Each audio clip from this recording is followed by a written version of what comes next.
Blessed love to all my people out there who tune into the channel. Thank you guys for watching. You know, sometimes we have some older folks and they make some decisions sometimes, and it causes a big problem, decision that they make. And the reason of me talking about the older folks right now, I would say actually, I wouldn't say older folks, some parents. They make some decisions sometimes, and yeah, when they pass away, it's a major problem with a family member. And sometimes when you make content and you come across so much stuff that you can talk about, sometimes what happens, you tend to have some flashback memories. So I was talking to a friend who into some issues right now because one of his parents passed away. And I'm just speaking on parents who really have a lot of things going on, like they have like property and they have like a lot of money in the bank, like sometimes they even do make a will, but the way they make it causes problem. And the reason why I'm touching on this is just because when people talk to you about stuff, it's a content. So for instance, let me just get straightforward what I want to talk about. For instance, like your dad or your mom pass away and they have a lot of money and they have like 4 kids. So they have 4 kids or they have 5 kids, and they make a will and they leave out 2 of the kids out of the will of inheritance, whatever is there for them to inherit after the parents pass away. And 3 of them get stuff and 2 don't get nothing.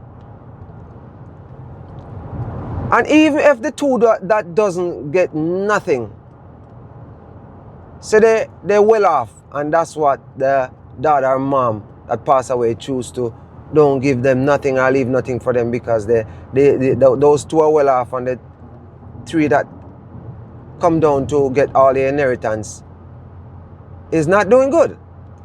I still think it's not a good look. And why I say it's not a good look, because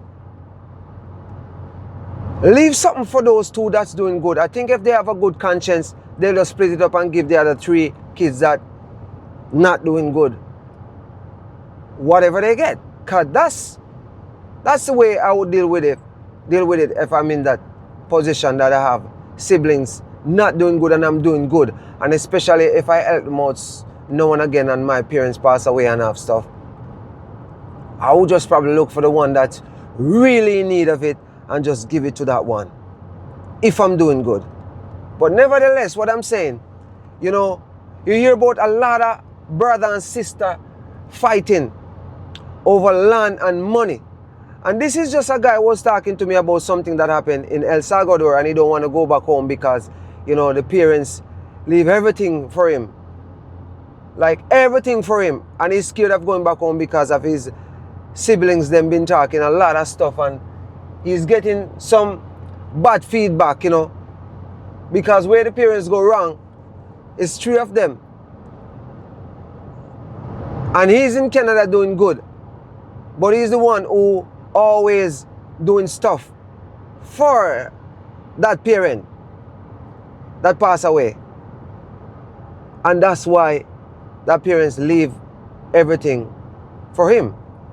Now he's telling me right now, if he don't go back there, things can get sorted out.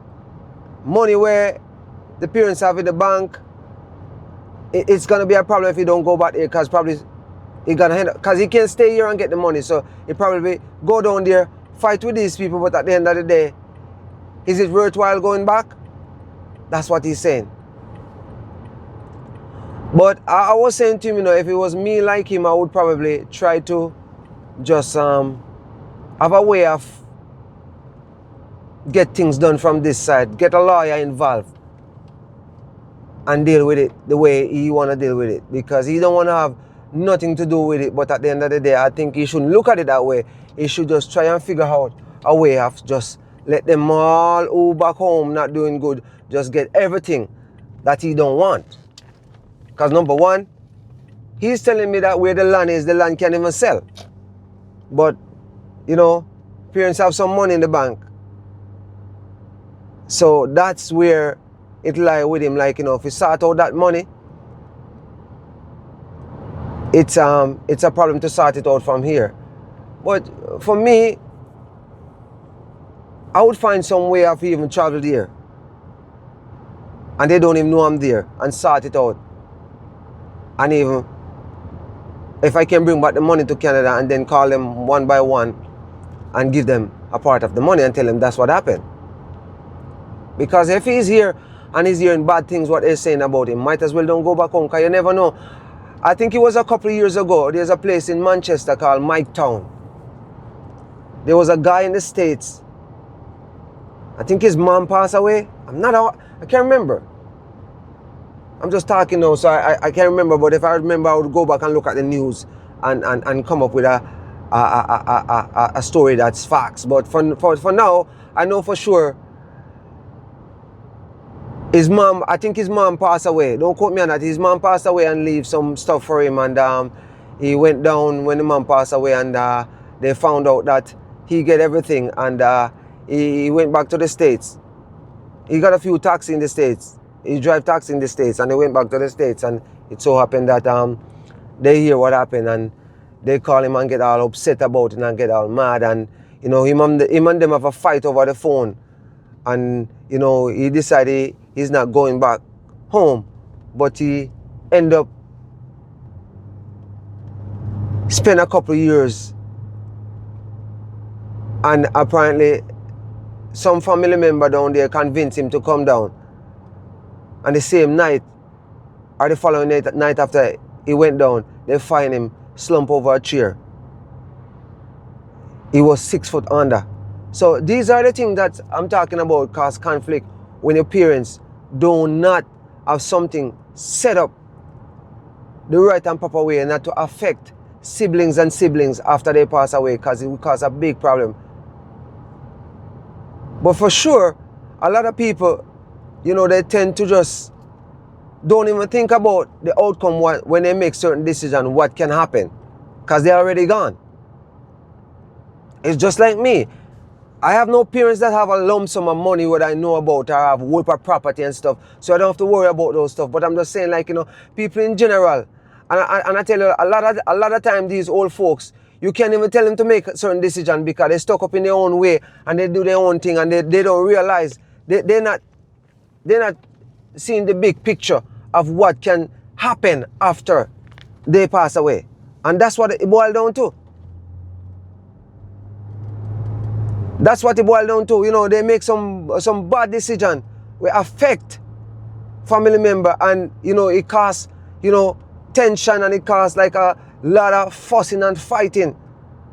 And I don't know why, you know, most of these older folks see these things keep happening, and before they make changes before they pass away, you know, that's right. Do the right thing. I'm not saying, like, you know, a lot of people get up in age and they kind of you know, have Alzheimer's, and are going through something that they can cover certain things where they would like to cover, and that's why you don't wait until, you know, you cannot do certain things before you jump on it and make the wrong decision.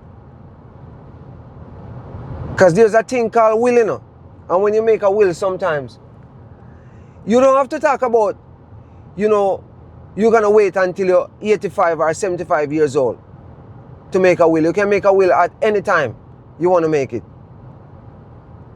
But at the end of the day, do the right thing, as in make the right decision. Even if you have even if you have, as I said, you have all 5 kids, and you and one of them don't get along, and you know you have something, at least leave something for him. At least leave something for him, because you know what? He can be one of them who cause a major problem Especially if you know he's like that. You just have something set up specially for him so you don't get involved to fuss and fight with siblings. Because you have some siblings, you know, they're very dark. And they do some stuff sometimes that you wouldn't even imagine if you hurt their brother or sister. Just for like a little bit of funds or just for a piece of land we can't even sell. Because in Jamaica, I know a lot of times, from I've been growing up, a lot of times I hear about a lot of people fighting and fussing over land. And it never ends. Like it never ends, you know, it's like a cycle, you know, a generation curse. It's from one generation to the other generation fighting about land. And you know, it's not a good look when especially you grow up and see that happen and you reach a stage where you are the one who's supposed to make certain decision and you make certain decision and it end up being the same old baloney, the same old story all over again by people and people, family member keep just, you know, not doing the right thing. Guys, I'm running to a small town here, you know, where I'm not even gonna say where I'm going right now because I think I'm gonna have some content coming from there. So it's gonna be like, you know, a surprise for all my viewers and subscribers. But give you guys a heads up. It's a township I'm going where a lot of Jamaican there. They come up all the time. I have a family member there, so I'm gonna go check a family member. You guys will see what's going on. But yeah, guys, remember to like and share the video, you know. And always remember, love is the answer, and we have to share the love. And when I say share the love, love your brother and sister, even if they are 18 and you love them from a distance. Love them from a distance, you know, because love is the answer. And if you're not saying love, it's a big problem in your life.